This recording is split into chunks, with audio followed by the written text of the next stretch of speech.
सूर्य तत्व हमें पीठ में दर्शन देते हैं, पूरा आसमान दिखता है, तारा मंडल दिखते हैं, ग्रह दिखते हैं और सूर्य को ऐसे जाते और अस्त होते भी देखते हैं।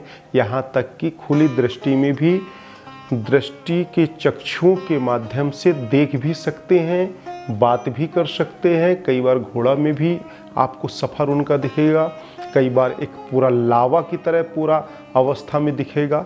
और जो आप कमरे के अंदर बैठ के आप सूर्य की अवस्था देखेंगे कि बद्दल में छुप रहा जा रहा है और आप बाहर निकल के देखेंगे तो वही अवस्था आपको बाहर भी दिखेगा। कई बार इसका मैंने प्रैक्टिकल किया, क्योंकि मुझे भी लगता था कई बार कि यह मेरा कहीं काल्पनिक तो नहीं है, यह कहीं मेरा भ्रम तो नहीं है, कहीं यह मेरा विचार मात्र तो नहीं है। यह विचार भी आया और इसका भी मैंने प्रामाणिकता की ओर चला। कई बार मैंने इसको आजमाया, कई बार इस क्रिया का प्रैक्टिकल किया और इसमें मुझे कभी भी डाउट या कोई भी ऐसी अवस्था मुझे नहीं दिखी। जो दिखा, जो बाहर दिखा वही बाहर अंदर अवस्था मिली मुझे। तो सूर्य तत्व जागृत हम सब लोगों के जीवन में बहुत महत्वपूर्ण रखता है, क्योंकि इस काया में होते हुए हमें कुछ ही ऐसे देवता हैं जो प्रत्यक्ष रूप में हम दर्शन करते हैं, कुछ ही ऐसी ऊर्जा है जिसे हम प्रत्यक्ष कह सकते हैं कि हाँ है। बाकी शक्तियाँ या तत्वों में हमारा भाव है, विश्वास है, मान्यता है। परंतु सूर्य जब सुबह निकलता है, हम दृष्टि से देखते हैं तो क्या हम कह सकते कि हमारा ऐसा भाव है कि सूर्यदेव निकल रहे हैं? क्या ऐसा कोई कह सकता है? नहीं कह सकते।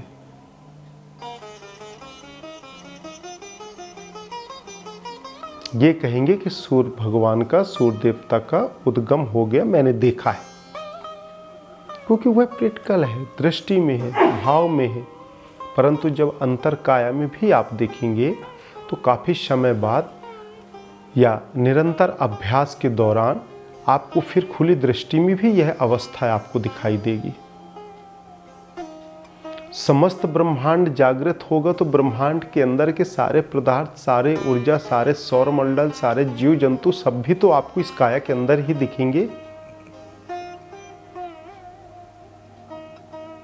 शब्द और प्रैक्टिकल दोनों में बहुत फर्क है। शब्द से विचार आया, विचार से कर्म उत्पन्न हुआ, कर्म से उत्पन्न हुआ तो समर्पण आया, समर्पण से भाव आया, भाव आया तो गुरु तत्व जागृत हुआ, गुरु की प्रेरणा और सहायक मिला। तो इन सब चीज़ों की ऐसे अलौकिक दुनियाओं की अनुभूतियाँ आई तो कॉन्फिडेंस लेवल जागा, कॉन्फिडेंस लेवल जागा तो आनंदित में यह काया, यह जीवन हुआ, कृतार्थ हमारा सफल हुआ और हम हर मानव प्राणियों को जो चलना चाहते हैं उनको करवा सकते हैं। ये मैं नहीं, आप लोग भी करवा सकते हैं। मैं कोई बड़ा नहीं हूँ, मैं कोई श्रेष्ठ नहीं हूँ। मैं दो तरह के होते, एक मैं में अहंकार और पतन छुपा होता है और एक मैं में सिर्फ मैं, मतलब मैं तुझ में, तू मुझ में, तो कहाँ का दुनिया, कहाँ संसार। मैं एक हूँ, मैं एकाकार हूँ, तो मैं ही कहूँगा। भाव उसमें कौन से हैं यह मायने रखता है आपका। अब जैसे आपसे कोई कहे कि इस नदी को पार करके जाना है तो आप कहेंगे हाँ मैं तैर लेता हूँ। अब कोई वहाँ कहे कि यार ये मैं लगा है बकरी की तरह, मेरा मेरा है, ये तो अहंकारी है, तो वहाँ अहंकारी नहीं है।